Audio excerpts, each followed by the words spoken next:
Hello friends, welcome to my channel. అందరు ఎలా ఉన్నారు? థ్రిల్లర్ స్టోరీ పార్ట్ 3లోకి వచ్చేసాము. ఎవరైతే పార్ట్ 1 పార్ట్ 2 చూడలేదో అది చూడండి. కంటిన్యూటీ ఉండిందంటే ఈ స్టోరీ బాగుంటుంది. అదేలాగా మీకు ఈ కథ నచ్చిందంటే లైక్ చేయండి, షేర్ చేయండి, కమెంట్స్లో అయితే మీ అభిప్రాయం చెప్పండి. సో దట్ ఇంకా కొన్ని కథలతో అయితే నేను మీ ముందుకు వస్తాను. ఇంకా కథలోకి వెళ్ళిపోదాం. కళ్ళకు కట్టినట్టు వివరించబడ్డాయి పుస్తకంలో. బెట్టి చేదు అనుభవాలను, 4 ఏళ్ల చిన్నారి గురే శారీరక మానసిక హింసను గురించి చదువుతుంటే ఎంతటి వారికైనా కన్నీళ్లు రాక మానవు. హలో అన్న చిరునవ్వు పలికరింపుతో తలెత్తి చూశాను నేను. ఎదురుగా చిరునవ్వుతో ఓ యువకుడు. 25 ఏళ్ళు ఉంటాయి అతనికి. 6 అడుగుల హ్యాండ్సమ్ విగ్రహం. డార్క్ జీన్స్ ప్యాంట్ పైన లైట్ కలర్ షర్ట్ ధరించాడు. కళ్ళకు కూలింగ్ గ్లాసెస్, కాళ్లకు బాటా షూస్, వీపుకు బ్యాక్ ప్యాక్, చంకను వీడియో కెమెరా వేలాడుతున్నాయి. మీరు దుర్గారం జాతరకు వెళ్తున్నారా అని అడిగాడు.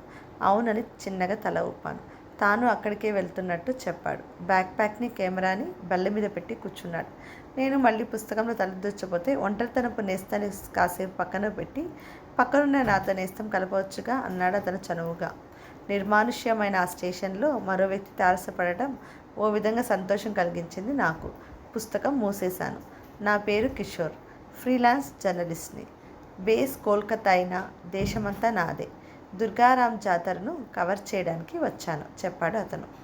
నాకంటే ఓ గంట ముందుగా కోల్కతా నుండి వచ్చాడట. కలుపుగోరు మనిషి కావడంతో ఉత్సాహంగా కబుర్లు చెప్పుకుంటున్నాం మేము. స్టేషన్ మాస్టర్ గంట కొట్టడంతో వాచ్ చూసుకున్నాను నేను. మా ట్రైన్ ఇంకా సుమారు గంట వ్యవధి ఉంది. మరేదో ట్రైన్ వస్తున్నట్టుంది. కాసేపటికి దక్షిణాది నుండి ఎక్స్ప్రెస్ ట్రైన్ ఒకటి వచ్చి ఆగింది. అందులోంచి బిలబిలమంటూ దిగారు ప్యాసింజర్స్. అక్కడ దిగిన వారు దాదాపు 20 మంది ఉంటారు. వారిలో వృద్ధులు, స్త్రీలు, పిల్లలు కూడా ఉన్నారు. అదంతా జాతర జనమేనని తెలుస్తూనే ఉంది. కావిళ్ళు, అరటి గెలలు, బెల్లపు అచ్చుళ్ళు, కోళ్ళు, పసుపు గుడ్డలు కట్టిన బిందెలు వగైరాలు ఉన్నాయి. బల్లలపైన కొందరు సర్దుకుంటే చెట్ల నీడల్లో దుప్పట్లు పరుచుకుని కూర్చున్నారు మరికొందరు. ఓ యువజంట 2 ఏళ్ల పాపతో వచ్చి మేము కూర్చున్న బల్లపైన సర్దుకుంది. ఓ వృద్ధ జంట 5 ఏళ్ల పిల్లవాడితో మాకు చేరువలో చెట్టు కింద కూర్చుంది. నేను, కిషోరు లేచి వారికి చోటు ఇచ్చాము. పాప ముద్దుగా ఉంది, బుద్ధిగా కూర్చుంది. పిల్లవాడు ఆకతాయిలా ఉన్నాడు, అల్లరి చేస్తున్నాడు.